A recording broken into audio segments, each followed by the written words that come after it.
In the quiet stillness of a German morning on February 21st, 2025, the rock world lost one of its most enduring and quietly powerful figures when Francis Buchholz, the legendary bassist of the Scorpions, passed away at the age of 74. The news came gently from the band he helped define for over 2 decades. Francis died peacefully in his sleep at his home near Hamburg, surrounded by family, after a short but private battle with illness. There was no crash, no sudden tragedy in the headlines. Just the soft close of a life that had been lived with deep loyalty, musical integrity, and an understated strength that held one of the world's greatest rock bands together through its most turbulent and triumphant years. As tributes poured in from bandmates, fans, and fellow musicians across continents, the loss felt deeply personal. Francis wasn't just the bassist who anchored the Scorpions' sound. He was the steady heartbeat behind the thunder, the quiet force who kept the rhythm even when the world around him roared. Let's take this moment to remember the man behind the low-end groove, his journey from a young bassist in Hamburg to a cornerstone of hard rock history, the wife and family who were his true anchor, the modest lifestyle he cherished, and a legacy of music and friendship he leaves behind. Francis Buchholz was born on February 19, 1951, in Hanover, Germany, into a working-class family where music was more than entertainment. It was connection. Growing up in post-war Germany, young Francis was drawn to the bass guitar early, inspired by the rock and roll that filtered through the radio and the emerging beat scene of the 1960s. He played in local bands before joining the Scorpions in 1973, just as the group was beginning to find its international footing. At the time, Rudolf Schenker and Klaus Meine were building the core of what would become one of the most enduring rock acts in history, and Francis brought something essential: reliability, groove, and a calm presence that balanced the intensity around him.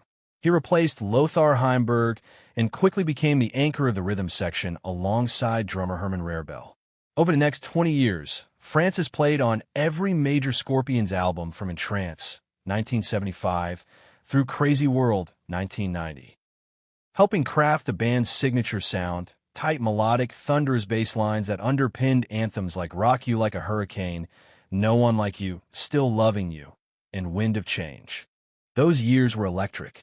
The Scorpions toured the world relentlessly, playing to millions, selling tens of millions of records, and becoming one of the first Western rock bands to break through the Iron Curtain. Francis was there for every moment. The chaos of the 1980s arena era, the massive success of Blackout and Love at First Sting, the historic Moscow concert in 1989 that symbolized the end of the Cold War, and the emotional weight of Crazy World.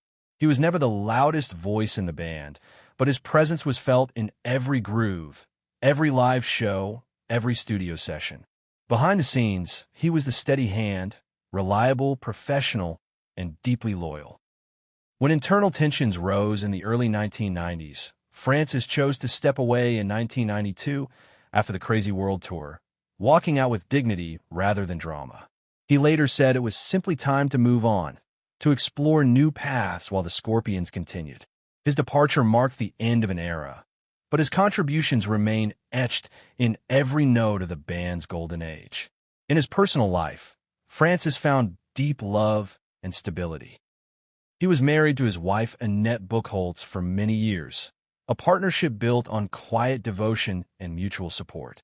Annette stood beside him through the relentless touring years, the highs of global fame, and the decision to step back from the spotlight. Together, they raised a family. Children who grew up knowing both the magic of their father's music and the importance of a grounded home life. Francis kept his family life private, rarely speaking publicly about them, but those close to him described a man who cherished home, family dinners, and the simple joy of being present. He had no desire for the rock star excesses that sometimes consumed others. He preferred the peace of Hamburg, the company of loved ones, and the freedom to live on his own terms. After leaving the Scorpions, Francis chose a quieter path. He moved to the Hamburg area, living a modest, thoughtful life focused on family, occasional music projects, and reflection. He rarely sought the public eye. No tell-all books, No big comeback tours, just a man content with the legacy he helped create. He remained on good terms with his former bandmates, occasionally reconnecting for special moments, always with warmth and respect. His lifestyle reflected his personality. Understated, grounded, and deeply connected to the people and places that mattered most.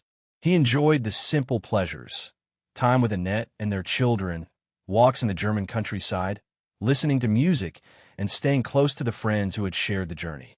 His net worth, built from Scorpion's royalties, album sales, touring, and later investments, was estimated in the low millions. Enough for comfort and security without extravagance, a reflection of a man who valued substance over show. The news of Francis's passing came gently, but struck deeply. The Scorpions released a statement calling him an irreplaceable part of their history, a brother who helped shape their sound and spirit. Fans around the world shared memories of his bass lines, his quiet strength, and the way he always seemed to hold the band together musically and emotionally. At 74, with decades of music behind him and a family who loved him fiercely, his departure feels too soon. Yet his legacy endures in every Scorpions record, every live show that still echoes his groove, and every life he touched with his kindness and talent. As we remember Francis Buchholz, a bassist, husband, father, friend, and quiet giant of rock, we're reminded that some of the greatest contributions are made in the background with steady hands and steady hearts. Thank you, Francis, for the groove that powered so many anthems, for the loyalty you showed your band and your family, and for the music that will live forever. Rest in peace. If this tribute to Francis Buchholz's life, music, and gentle legacy moved you or brought back memories of those classic Scorpions albums and live moments, please like the video and subscribe for more heartfelt stories honoring the musicians who shaped our soundtracks. Your support keeps their memory alive. Thank you, and we'll see you in the next one.